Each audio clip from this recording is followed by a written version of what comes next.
Welcome all back to the Honest Fan Show. Yeah. Anyway, we all know what we're here for. We're here for Arsenal versus Benfica once again preview. Last time we played Benfica, it ended in a 1-1 draw.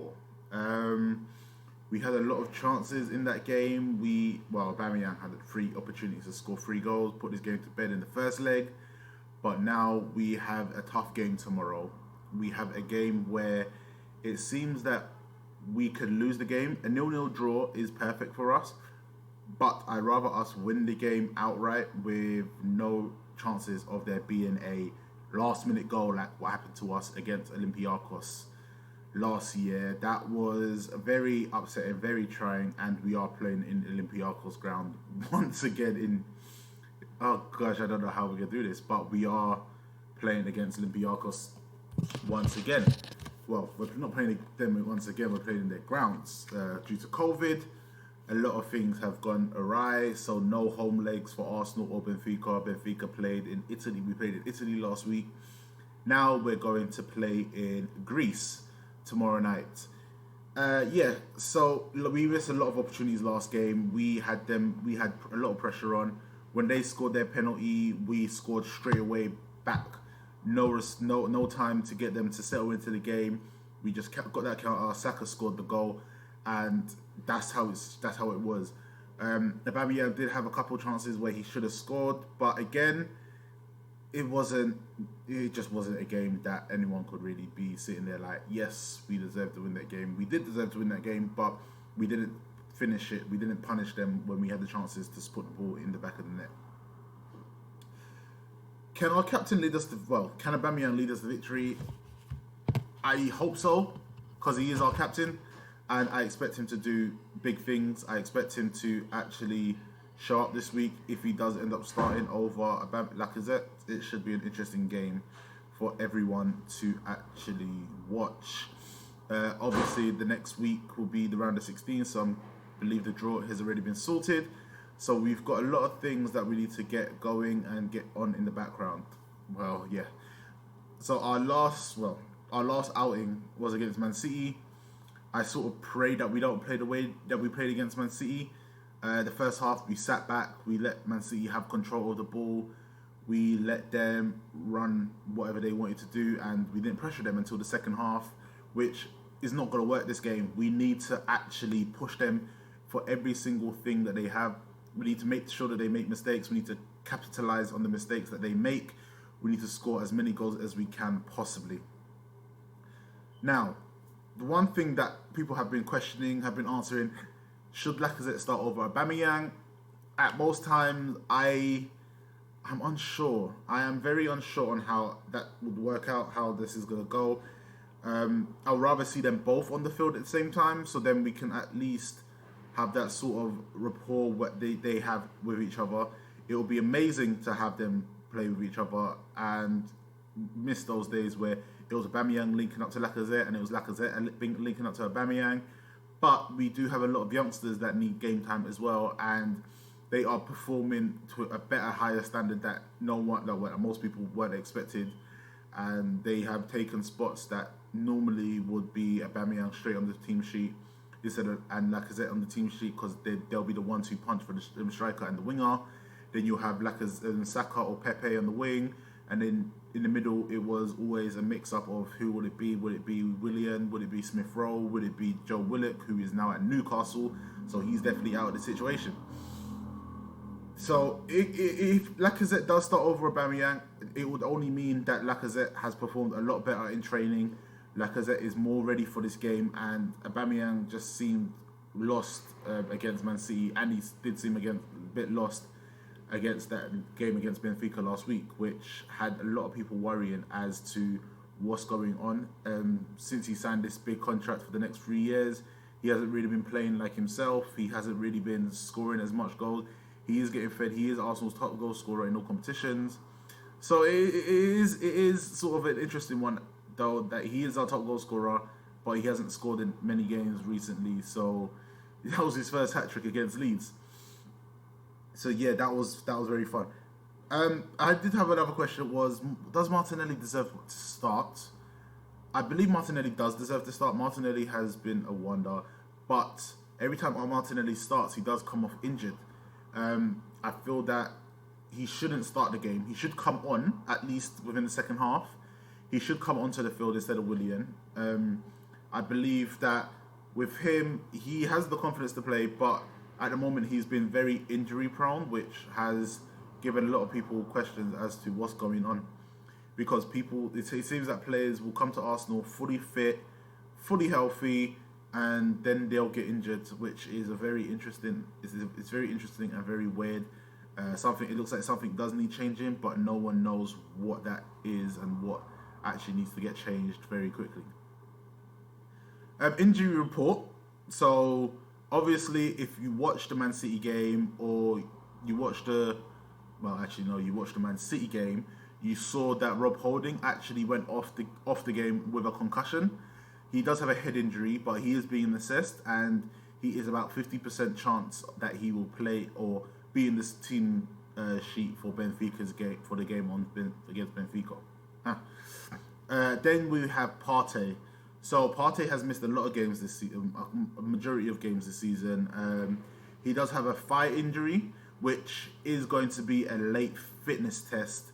They have put reports up that he has 50% chance to play.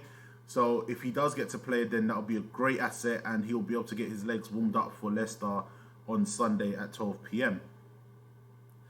So we're going to. It is a bit early for transfer talk, but there have been reports that a particular player from Arsenal who has claimed that he loves this club, that he wants to stay at the club for the rest of his years. It turns out that Bellerin is wanting a transfer to PSG. It has been interesting. It has been weird. Does he want to stay at Arsenal, or is he tired and wants to go back to France, or he wants to go to France to play? PSG, to be honest, these are the first I'm hearing of these rumours, and seeing it was kind of weird. It was kind of interesting as to why now. But sometimes you do look at the way that Bellerin does play, it does seem like he doesn't want to be there anymore. He does seem like he's fed up and he's kind of tired. So it's kind of upsetting to see that someone that has so-called dedicated themselves to the club are automatically wanting to get out straight away. Another player that's sort of on the chopping block, it is Reiss Nelson. Reiss Nelson, Arsenal are looking to listen to offers for Reiss Nelson in the summer when the season ends. Probably to get him more game, throw him to the goal and progress his career and get more game time. I feel that we're not giving him the opportunity, but we do have players in the positions that he plays that are better than him, unfortunately. Martinelli is better than him. Saka is probably better. Well, Saka is probably better than him as well. Pepe is starting to get into his own. He just needs to get more confidence. But I still feel that Reiss Nelson can be used as a good player for the team. So it is very interesting to see what can happen, what will happen with him, where he will end up. Will he be in the Premier League, or will he go back to Germany, where he went on loan? So we can only hope and see, and hopefully he gets more. He's able to get more game time during this period as the season is starting to sort of come to an end. Arsenal's only in 2 competitions, so it's either Europa League or the Premier League, and if it's the Premier League, then he's not going to get much game time if it's just the Premier League that we're focusing on. So we need to win the game tomorrow night. So my prediction, well, actually no, let's go with my lineup. So my lineup will probably be the same. It is most likely going to be Leno, Bellerin, David Luiz, and Gabriel, with Tierney as a left back. That's our back 4. We'll have, hoping that he passes his fitness test, but he won't start the game. So it will be Xhaka and Ceballos in midfield, or it will be El Neni and Xhaka. It's interesting, good 2 combos, 1-2 punch. Then it will be, this one's a tough one because you want to see Aubameyang play, but you also want to see Martinelli get the start and just run at Benfica's defenders and let them loose and just do whatever he wants to do to try and get the goals. But I don't see Martinelli starting the game, annoyingly, once again. I do see it being it will be a combination of Saka, Smith Rowe, and Odegaard. I'm guessing it's going to be it's going to probably be that rotation style of play that they did against Leeds as well. They didn't do it against Benfica, and it most likely will be Aubameyang that's leading the front line, working with those three again. So with Lacazette obviously and Nketiah on the bench, with chances of coming on to change the game up. So my starting lineup will be Leno in goal, Bellerin at right back, David Luiz and Gabriel as centre backs, with Kieran Tierney as our left back. Then we'll have Xhaka and Ceballos in midfield. Then we will have Odegaard, Smith Rowe and Saka in midfield as attacking midfielders, and Aubameyang leading the line.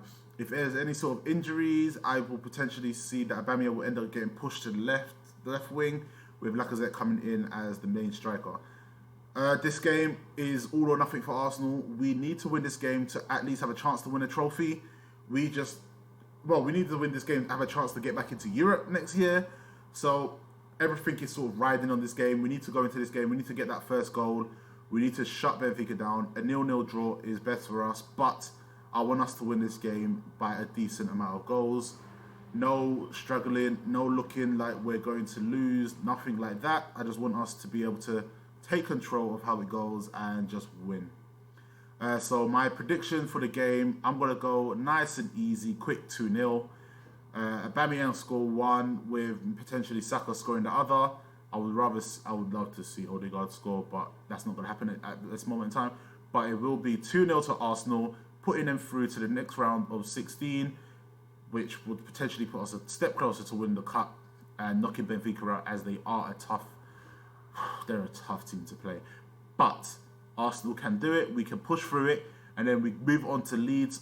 Well, we move on to Leicester on Sunday at 12 p.m, which is going to be a big fight, a very, very big fight against this team that are in third place in the Premier League. But once again, my lineup is Leno in goal, Bellerin at right back, David Luiz and Gabriel as centre backs, with Tierney as our left back. Then we have Xhaka and Ceballos in midfield, with Saka, Odegaard and Smith Rowe in our attacking mid, and Aubameyang leading the front line. And Arsenal are going to win. I predict Arsenal to win 2-0. So thank you all for joining, and I hope you stick around. If you want to meet me, if you want to keep in contact in the watch-alongs, just message on M_Rich58 at Twitch, or Mrich58 on YouTube.